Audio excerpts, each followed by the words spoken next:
Os donos do tempo.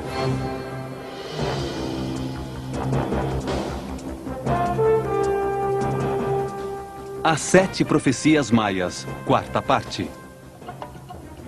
Bem-vindos. Os maias foram uma cultura eminentemente astronômica. Conceberam o ser humano com uma projeção de energia. Eles nos deixaram seus estudos nos calendários mais precisos de todas as civilizações da Terra. São a base de todas as profecias. Neste programa veremos seu importante significado para nós, os habitantes do planeta Terra, nos últimos instantes do século XX. A 4ª profecia maia diz que o aumento da temperatura do planeta, causado pela conduta antiecológica do ser humano e por uma maior atividade do Sol, provocará um derretimento do gelo nos polos. Se o Sol aumentar seus níveis de atividade acima do normal, haverá uma maior produção de vento solar, mais erupções maciças desde a coroa do Sol, um aumento da irradiação e um incremento na temperatura do planeta. Os maias basearam-se no giro de 584 dias do planeta Vênus para efetuar seus cálculos solares. Vênus é um planeta facilmente visível no céu, pois sua órbita está entre a Terra e o Sol. Eles deixaram registrado em seu Códice Dresde que, a cada 117 giros de Vênus, marcados cada vez que o planeta aparece no mesmo ponto no céu, o Sol sofre fortes alterações e aparecem enormes manchas ou erupções de vento solar. Advertiram que a cada 1.872.000 quenes, ou 5.125 anos, são produzidas alterações ainda maiores, e que quando isso ocorre, o ser humano deve estar alerta. É o presságio de mudanças e destruição. No Códice Dresde, também figura o número 1.366.560, que tem uma diferença de um catum, 20 anos, com o número que aparece no Templo da Cruz. No Templo da Cruz, em Palenque, está entalhado na pedra o número 1.359.540 quines. A diferença que ele tem com o anotado no Código Dresde é de 20 anos, ou um datum. É um período de tempo que eles não chamavam de o tempo do não-tempo, e é o que estamos vivendo desde 1992. As mudanças na atividade do Sol serão mais fortes, posto que as proteções que temos em todo o planeta estão ficando mais fracas. O escudo eletromagnético que nos protege está diminuindo em sua intensidade. A produção de ozônio na ionosfera, que impedia a chegada de raios ultravioletas, já diminuiu. E já apareceram alguns buracos enormes sobre os polos, permitindo a chegada dos raios do Sol à superfície do planeta.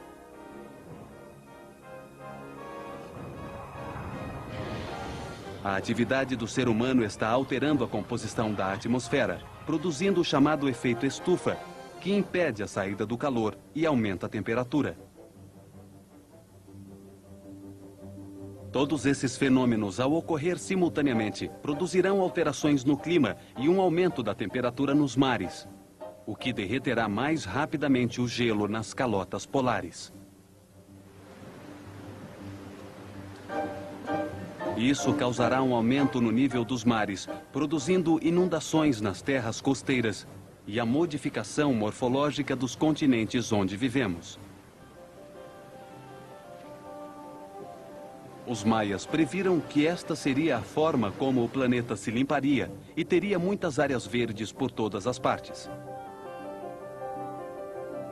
O aumento da temperatura já começou. Relatórios científicos de diversas fontes confirmam. Estudos realizados em bosques da Mongólia, da Rússia e dos Estados Unidos demonstram cientificamente que os anéis do córtex das árvores são mais grossos em períodos de calor intenso e mais estreitos no frio. Portanto, são bons indicadores da temperatura do planeta. Eles são medidos desde o ano de 1500, mas as medidas indicam que desde 1870 a temperatura está aumentando. Relatórios da Environmental News Network afirmam que a neve seca da Groenlândia diminuiu e aumentaram as áreas onde o gelo se derrete. As maiores mudanças ocorrem na margem sudeste da camada de gelo.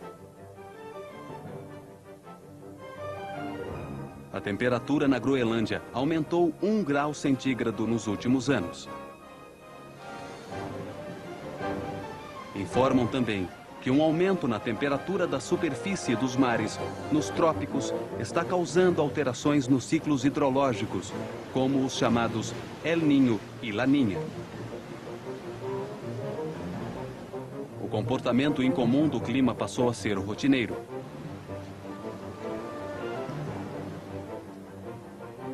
A corrente quente que entra no Pacífico desde o Oceano Índico, chamada de El Niño, é uma das causas desse aquecimento e das secas e inundações desde a Indonésia até o Oriente Médio. O sistema hidrológico é sumamente importante para o controle do clima, pois 70% do planeta está coberto de água.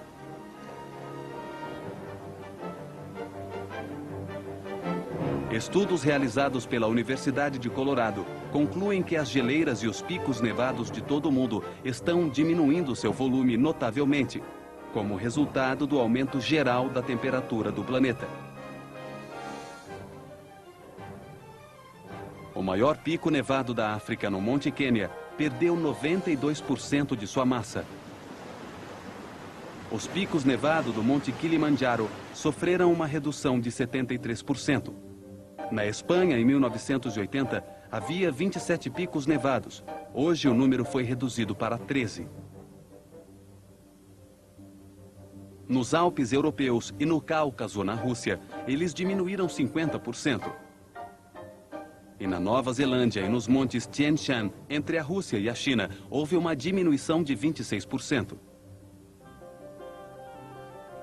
Os cálculos preliminares do estudo dizem que, se as mudanças continuarem no mesmo ritmo, em 50 anos não haverá picos nevados em nenhuma parte do mundo. Na Antártida, a situação é ainda mais grave. O pico nevado Pine Island está se derretendo a partir de seu centro, não a partir de suas bordas. É sabido que quando um açude ou um lago gelado começa a se derreter, ele sempre o faz a partir de seu centro. A temperatura na Antártida aumentou 2,5 graus centígrados nos últimos 25 anos. E está aparecendo vegetação em locais onde antes não existia nada mais que gelo.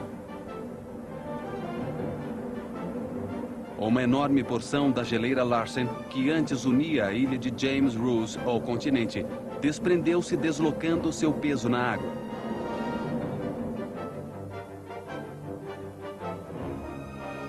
Com 70 quilômetros de comprimento, com 40 de largura e 200 metros de altura, é uma mega geleira do tamanho de Luxemburgo.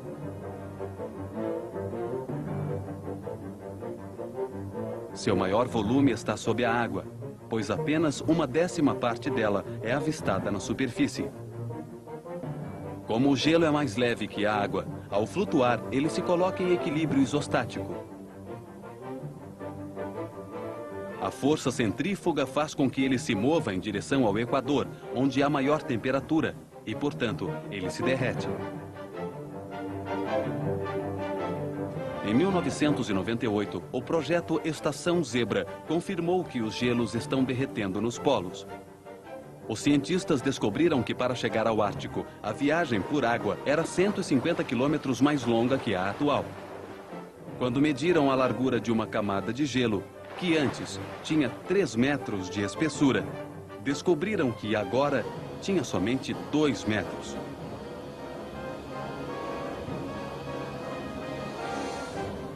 As geleiras estão derretendo, e a expansão térmica dos oceanos produzirá uma elevação do nível geral dos mares em todo o planeta. E isso trará tormentas mais frequentes e violentas. O acordo em que se chegou em Kyoto sobre a emissão de gases irá desacelerar um pouco o processo, porém não conseguirá deter o acúmulo de gases na atmosfera. de gases na atmosfera.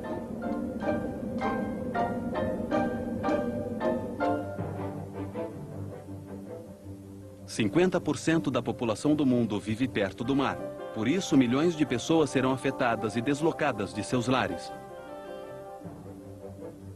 1998 estabeleceu recordes de altas temperaturas que ficaram dentre as mais altas nos últimos 600 anos.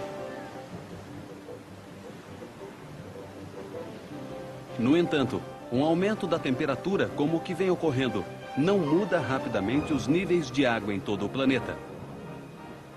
Será um processo que levará vários anos. A única coisa que poderia mudá-los seria uma mudança súbita na posição da crosta terrestre sobre seu núcleo central. Isso já ocorreu várias vezes no planeta ao mudar a posição dos polos. Sabemos que muitas coisas que não queremos que aconteçam e que causam grandes tragédias acabam acontecendo. Devemos nos concentrar em produzir resultados positivos de nossas ações e, ao mesmo tempo, crescer com as dificuldades que encontrarmos. Devemos assumir a vida e tomar nossas decisões de maneira consciente. Devemos abrir os olhos às possibilidades que podem nos trazer um mundo em que todos culpam os outros pelo que acontece. Médiuns, parapsicólogos e videntes de diferentes lugares profetizaram que as inundações da mudança dos tempos terminariam por alterar a composição geográfica da Terra. E desenharam diversos mapas mostrando como seria. Segundo eles, a nova distribuição dos continentes e os mares. Qual de todos estes mapas será o verdadeiro? Seguramente todos eles e nenhum deles. Todos mostram que alguma coisa significativa está a ponto de ocorrer, que fará com que a terra e a água mudem de localização. Muitas áreas que estão sobre o nível do mar afundarão sobre as águas. Mas não podemos nos esquecer que as mudanças da consciência da humanidade podem alterar essas previsões, modificando o nosso futuro, pois o ser humano sempre exerce controle sobre seu destino. Ashton Pitre diz que recebeu seus mapas da Virgem Maria. Lori Adair Toy recebeu informação dos mestres superiores. Gordon Michael Skellion é um vidente e futurólogo do Instituto Matriz. Mary Summer Rain publica os mapas que fazem parte da herança de sua tribo, os Hopis. E Dolores Cannon é uma médium que assegura comunicar-se diretamente com Nostradamus.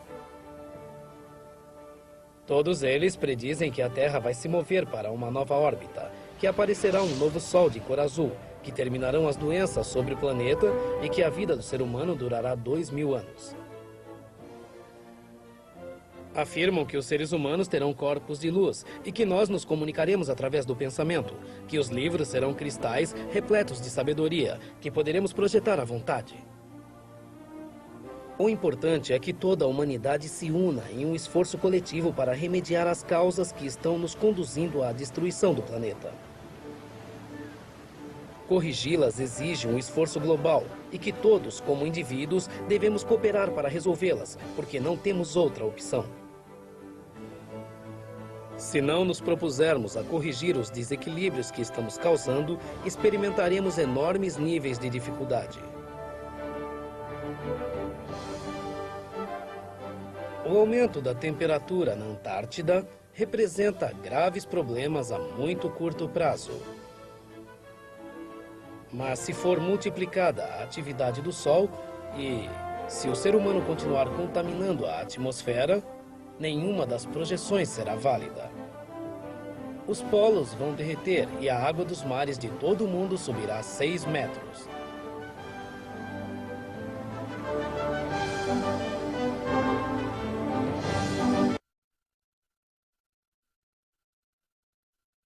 Serão suas diferentes escalas e unidades de medida e desenvolveram vários calendários. Eles os utilizavam para entender e medir os ciclos que atravessam o planeta e o homem em seu giro simultâneo ao redor do Sol, para dar ordem ao universo.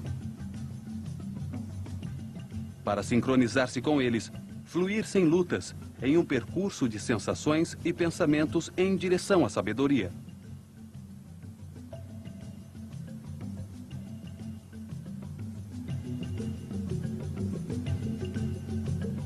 Os calendários criam uma consciência matemática, ordenada e cíclica sobre tudo que existe ao redor do ser humano, dando-lhe segurança.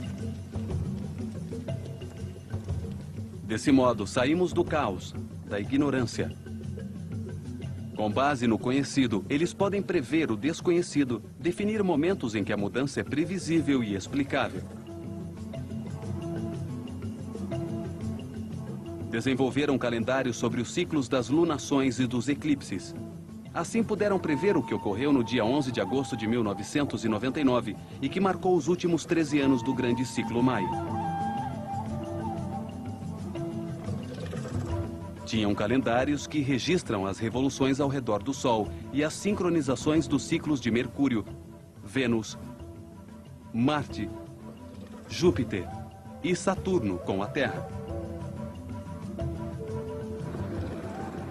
Grande parte dessa informação se perdeu quando Frei Diego de Landa queimou a maioria dos códices, alegando que seu conteúdo era diabólico. Outra parte permanece em 4 códices que são de domínio público.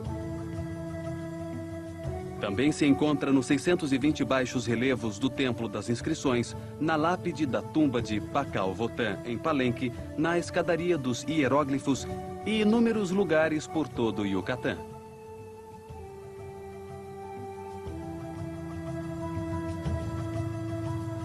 Os maias localizaram de maneira especial seus edifícios para que seus ângulos, fachadas e aberturas servissem como chave de compreensão. Colocaram datas gravadas nas pedras de seus muros com mensagens para nós. São um monumento a seus conhecimentos. Suas mensagens vão esperar até que cheguemos a um estado mental que seja conveniente para decifrar as pistas, até que nos livremos de nosso materialismo condicionante. De todos os calendários que desenvolveram, eles utilizavam principalmente 2 para designar cada dia. O Hab, baseado no Sol, e o Tzolk'in, baseado na Lua. O Hab era o calendário que media o Tum, o ano. Dividia o giro da Terra ao redor do Sol em 18 inales de 20 dias, para um total de 360 dias e um mês adicional de 5 dias, os Wayeb, ou dias nefastos, que completavam os 365 dias do ano solar.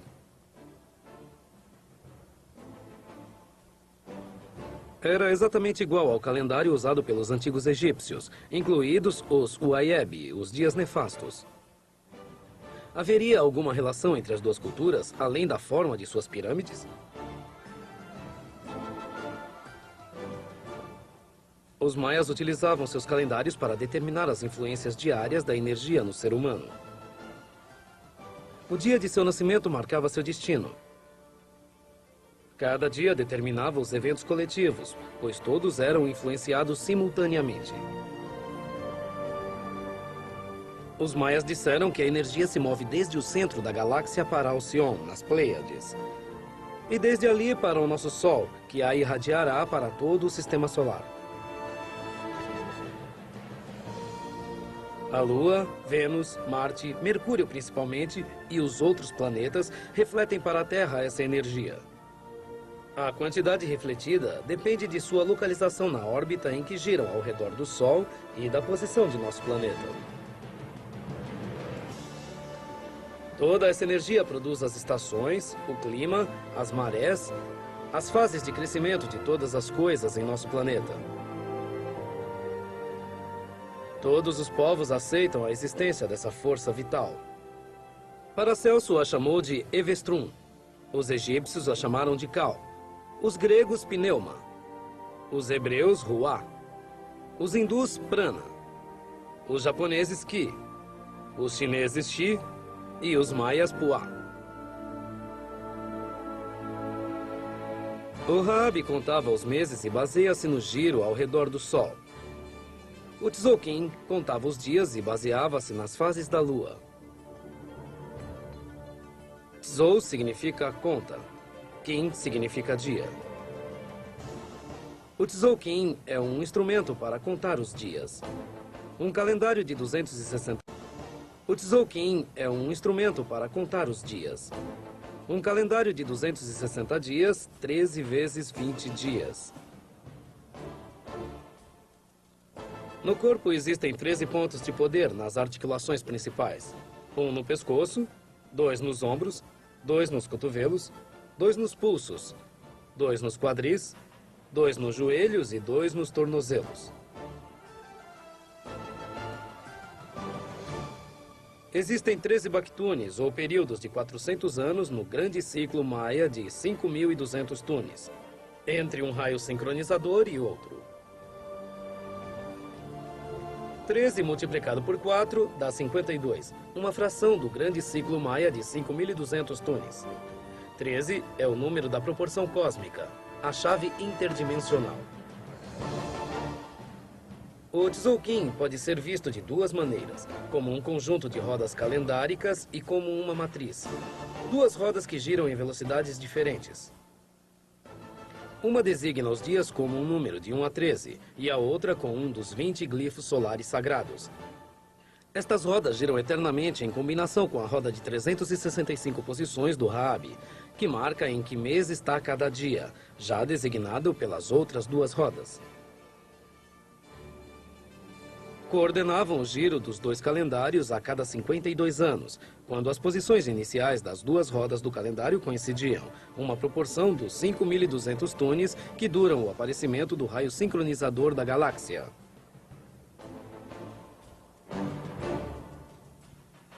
A cada 52 anos, ou seja, a cada 18.980 quines, eram realizados 13 dias de festa, durante os quais era comemorada a descida do céu, do fogo novo e a saída do sol. Esse rito servia para acender o fogo e assegurava a existência de outro ciclo de 52 anos. Esses 13 dias de festa sincronizavam a duração do ano solar de 365,25 dias no ano do Rabi de 365 quines. Quer dizer, 52,25 nos dá os 13 dias que eles festejavam a cada 52 anos. Em nosso calendário gregoriano, esse ajuste é feito a cada 4 anos, com os anos que chamamos de bissextos, nos quais acrescentamos um dia, o 29 de fevereiro, para compensar o calendário. Portanto, o número 52 transforma-se em um número de suma importância em sua cultura. Eles consideravam que um ser humano só atingia o seu amadurecimento quando completava 52 anos.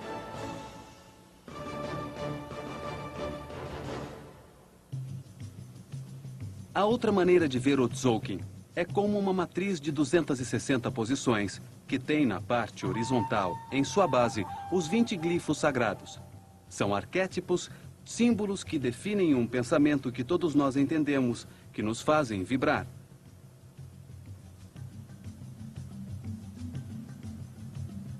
São os símbolos que representam o estado da energia no tempo. Cada um de nós tem um que corresponde ao dia de seu nascimento e que define seu destino.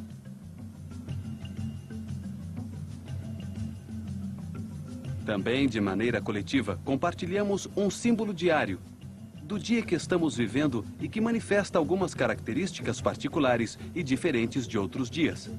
Por exemplo, no dia de Kawak, o dia da tormenta, não é conveniente realizar negócios.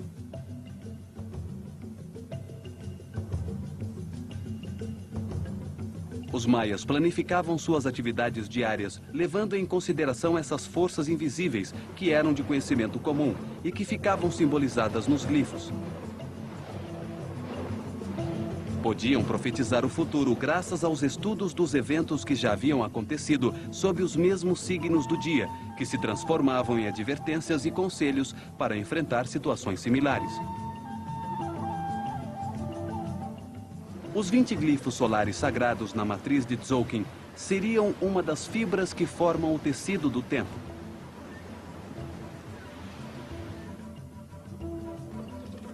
Treze números por 20 glifos sagrados dão 260 dias do calendário lunar. No sentido vertical, 13 níveis definem a matriz do tear do tempo. Os números maias de 1 a 13 são a outra fibra do tecido do tempo. Representam a luz. São conjuntos de 13 números que se repetem horizontalmente 20 vezes ao longo da matriz, que forma o Tzolk'in. Desta maneira, ficam marcados com o número de 1 a 13 das 260 posições do tear maia.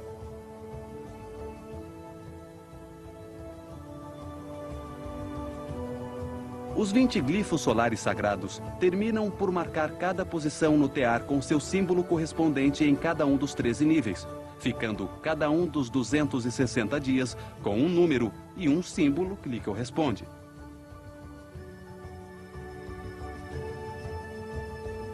Um Tzolk'in tem a duração da gravidez da mulher, desde o dia da concepção até o parto. Em outras palavras, o calendário está ajustado ao ciclo do biorritmo humano, ao período de gestação do ser humano. A repetição dos números de 1 a 13 cria um tecido. Um tecido de tempo. Um tecido de realidade. Um tecido de dimensões.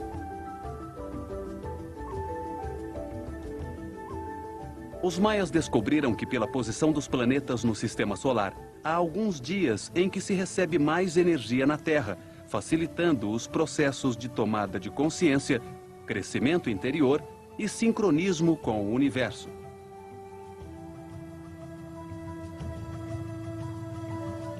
Nesses dias, se estivermos sincronizados com os ritmos naturais, chegamos a estados superiores de ser e de sentir. A posição especial dos planetas em suas órbitas concentra a energia para a Terra e potencializa tudo o que existe. 52 dias dos 260 que formam o calendário do Tzolk'in são portais energéticos. Dias que vibram de maneira particular pela energia que se recebe simultaneamente de todo o universo. Ao marcar esses dias na matriz do Tzolk'in, eles produziam uma forma de características simétricas refletidas sobre uma coluna central, no 7º nível da matriz. Eles a chamavam de coluna mística. Sem ser refletida, ela refletia tudo. Um modelo simétrico com 6 níveis de cada lado da coluna central. Age como nossa própria coluna vertebral. Na parte superior encontra-se a onda positiva que todos os seres recebem de Hunab-Ku. O giro do furacão, que irradia para fora uma energia indescritível desde um ponto central. Na parte inferior encontra-se a representação da onda negativa. O giro contrário do furacão, que atrai para dentro uma enorme quantidade de energia para o ponto central, no coração da galáxia. Hunab-Ku, no centro da galáxia, pulsa energia e informação no sentido horário e no sentido anti-horário simultaneamente. O coração da galáxia emite uma série contínua de sinais que nós chamamos de radioemissões. Esses sinais sincronizam todos os seres vivos do universo e encontram-se codificados de uma maneira muito simples, para que todos os seres possam coordenar-se harmonicamente ao utilizá-los. Os maias codificaram essas frequências de luz, informação e energia na matriz do Tzolk'in. Uma matriz matematicamente muito simples, que permite acomodar todas as combinações harmônicas possíveis. É uma tabela periódica de frequências galácticas. Vejamos a maravilhosa matemática dos maias. Se somarmos as cifras que denominam cada nível da matriz, tomando a coluna mística como eixo, veremos que 6 mais 8 dá 14. 5 mais 9 igual 14. 4 mais 10 igual 14. 3 mais 11 igual 14. 2 mais 12 igual 14. E 1 mais 13 igual 14. A soma de todos os números dos níveis da matriz dá 91, que é o número de dias que tem cada uma das 4 estações climáticas do ano. Tem cada uma das 4 estações climáticas do ano. Também é igual a 13 o número mágico maia dividido por 7, o número místico maia. Agora, se tomamos novamente como eixo a coluna mística central e subtraímos um número de seu contrário, descobrimos que suas diferenças dão uma progressão que vai de 0 a 12.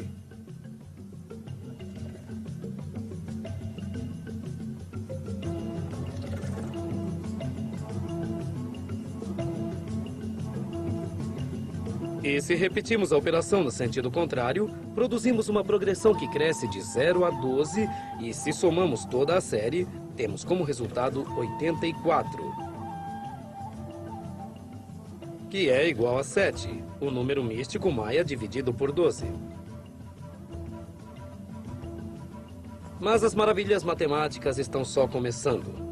Se tomamos cada um dos números dos cantos do tecido binário, 1 mais 7, mais 7, mais 13, sua soma dá 28. O curioso é que esse mesmo resultado se repete se somamos os 4 cantos seguintes. 9 mais 13, mais 1, mais 5. Somados, voltam a dar 28. E os 4 seguintes? 4, mais 6, mais 8, mais 10. Voltam a dar 28. E os seguintes? 12, mais 12, mais 2, mais 2. Também somam 28. O mesmo acontece com as 4 posições centrais. 11 mais 12, mais 2, mais 5, igual 28. E assim, indefinidamente, entre todas as posições que ocupam os 52 portais energéticos que formam o tecido binário do tear maia do tempo. O Tzolk'in.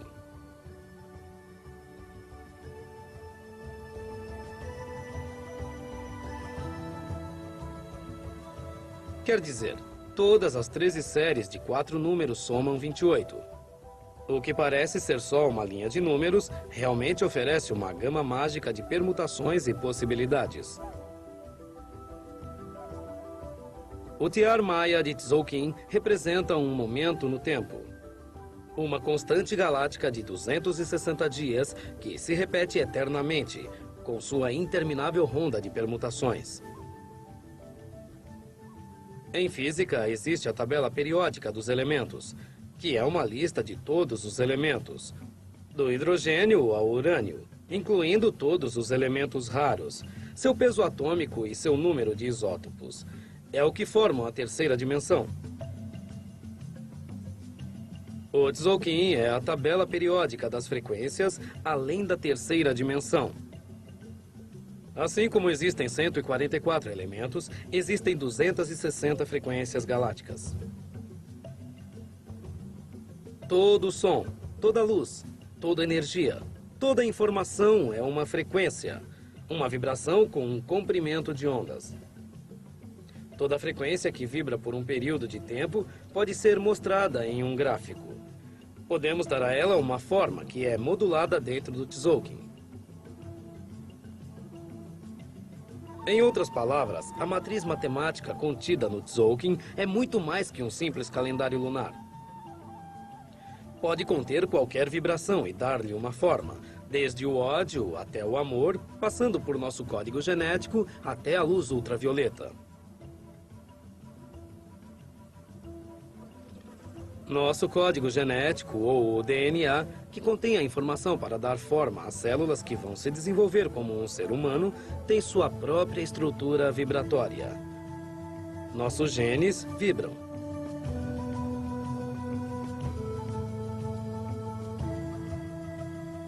Essas estruturas têm 6 partes que se juntam para criar a dupla hélice torcida, que todos associamos ao DNA. É muito parecido em forma com o que vemos no Tzolk'in. O primeiro relacionamento, quando 2 pessoas se aproximam, ocorre em suas formas de onda. Elas se acoplam, se neutralizam ou não. A parte química sucede quando as formas de onda já se registraram mutuamente. A humanidade inteira tem uma única forma de onda, que se move e cresce no tempo. Nosso planeta tem sua própria forma de onda, resultado de sua vibração particular. O Sol também tem sua própria forma de onda. O mesmo acontece com o Sistema Solar em seu conjunto. A galáxia é uma grande forma, que contém todas as outras. Ondas dentro de ondas. Tudo em movimento dentro do oceano galáctico eletromagnético. Infinito número de ondas, girando em seu caminho pelas geometrias do tempo. Formas de pensamento. Comprimentos de onda buscando seu caminho de retorno à fonte original, ou seja, Deus. Todas essas ondas são reguladas pela constante galáctica, o Tzolk'in. Os raios de luz com diferentes números de ciclos, com diferente frequência, matrizes que podem ser medidas ou moduladas pela matriz interdimensional do Tzolk'in.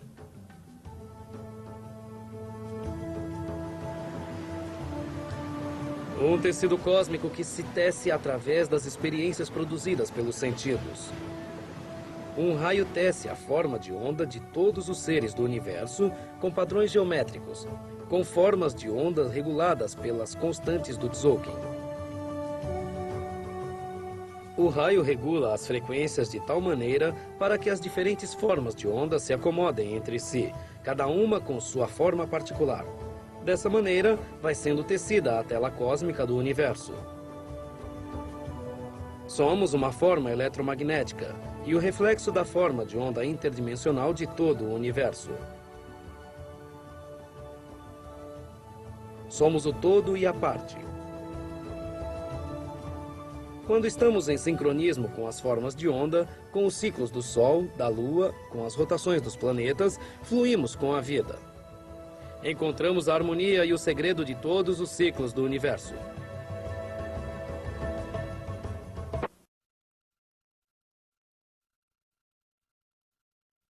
Se sucedem em um ano, ou seja, a Lua dá 13 voltas ao redor da Terra, enquanto esta dá um giro ao redor do Sol a cada ano.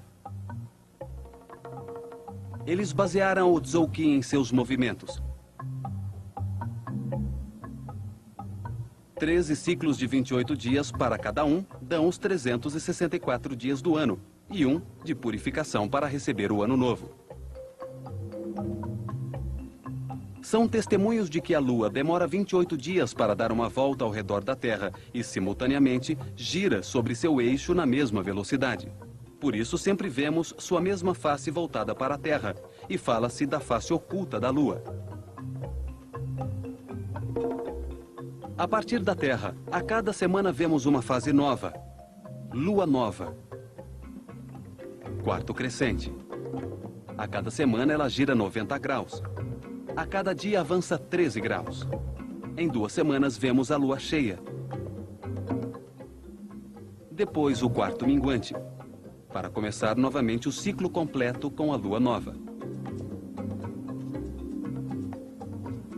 A cada 28 dias, ela dá uma volta completa de 360 graus ao redor da Terra.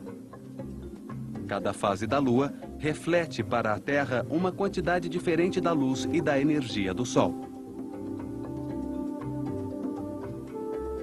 Mas como a Lua gira em uma órbita elíptica muito excêntrica ao redor da Terra, e esta se desloca por sua vez ao redor do Sol, seu giro sinódico dura 29 dias e 12 horas. A Lua tem a influência mais forte depois do Sol. Sua força de atração se faz sentir sobre todos os líquidos e fluidos do planeta. Sobe as águas de todos os mares e abaixa-as suavemente, causando as marés altas e baixas.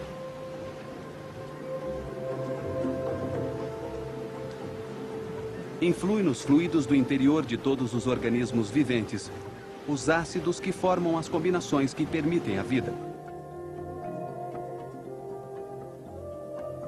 Durante séculos, quase todos os povos da Terra utilizaram da Lua para medir o seu tempo. Mediam-se os acontecimentos naturais contando os dias de lua cheia a lua cheia. Seus movimentos eram registrados no almanaque, do árabe man, que significa lua. A palavra mês provém do latim menses, que quer dizer lua. Isso mantinha o ser humano orientado para o firmamento, com a mente sincronizada com a galáxia. O tempo se ajustava às 13 voltas que a Lua realiza em um ano ao redor da Terra. No entanto, os desejos do imperador romano Júlio César e do Papa Gregório XIII conseguiram mudar a medida do tempo. O ano foi dividido em 12 meses desiguais, com diferentes números de dias. Perdeu-se um mês, uma lunação completa, repartida em pequenas cotas de dias entre os outros 12 meses do ano. E com ela, perdemos a sincronia com a natureza, com o sistema solar. O ser humano moderno mede o tempo mecanicamente, sem nenhuma relação com os ciclos naturais do planeta, da Lua e do Sol. Os relógios deram outro sentido à passagem do tempo. Nossa civilização perdeu o sentido do tempo como movimento entre acontecimentos naturais que nos mostram que somos parte de uma galáxia que está viva. O ser humano de hoje vê o universo como se fosse um relógio, uma máquina insensível. Também se acredita agora que o ser humano é uma roda solta nessa engrenagem universal, que sua vida mental, emocional e psíquica está totalmente desconectada do universo.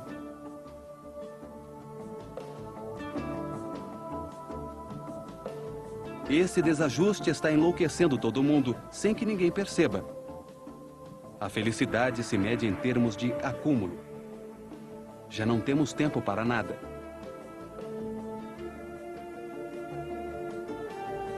Para o ser humano contemporâneo, o tempo é ouro. Essa é a ordem do sistema. Por isso nós nos destruímos uns aos outros e acabamos com a natureza e com o planeta.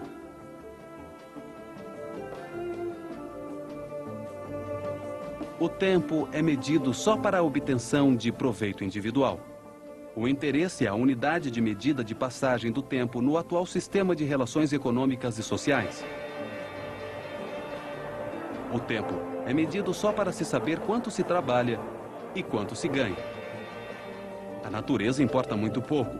Por isso, contaminamos e destruímos o planeta.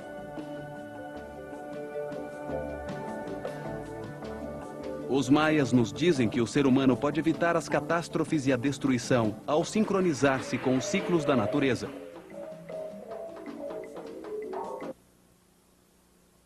O sistema de medição e divisão do tempo, o calendário atual, não tem nenhuma sincronia com os ciclos e tempos da galáxia.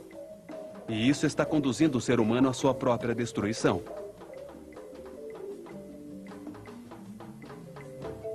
Uma das formas que tem o ser humano atual para sincronizar-se com o planeta e a galáxia consiste em modificar o calendário existente e substituí-lo por um que leve em conta as fases da Lua. O ano solar pode ser medido em 13 meses de 28 dias cada um. Ou seja, as 13 lunações de 28 dias exatos totalizariam 364 dias e um adicional de descanso para receber o novo ano.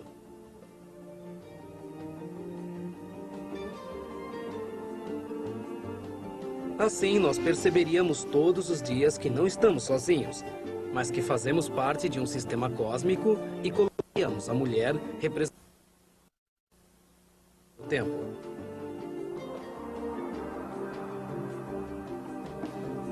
Os maias têm registros do tempo desde milhares de anos.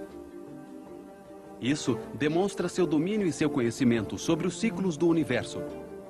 Eles teriam podido continuar seu calendário milhares de anos no futuro, se tivessem desejado. No entanto, seu calendário se interrompe no dia 22 de dezembro de 2012 para chamar nossa atenção sobre os últimos 20 anos do grande ciclo. Pois nestes últimos anos se define nosso destino. Desde 1999, faltam 13 anos. Outra vez, o número mágico dos maias. Para que possamos ver o amanhecer do novo dia galáctico de 26 mil anos e as mudanças que ele trará consigo. Em nosso próximo programa, veremos a quinta profecia maia. Ela nos diz que nos próximos 13 anos, veremos falhar todos os sistemas sobre os quais está baseada a nossa civilização. O sistema de controle da informação através dos computadores, o sistema de comunicações que depende dos computadores e dos satélites, a economia que depende de todos eles. Falharão os sistemas elétricos e, ao falharem, entrarão em crise todos os outros sistemas. O judicial, o político, o social, o militar e o religioso. Será um efeito dominó que mudará todas as estruturas do planeta. Acompanhe-nos em nosso próximo encontro.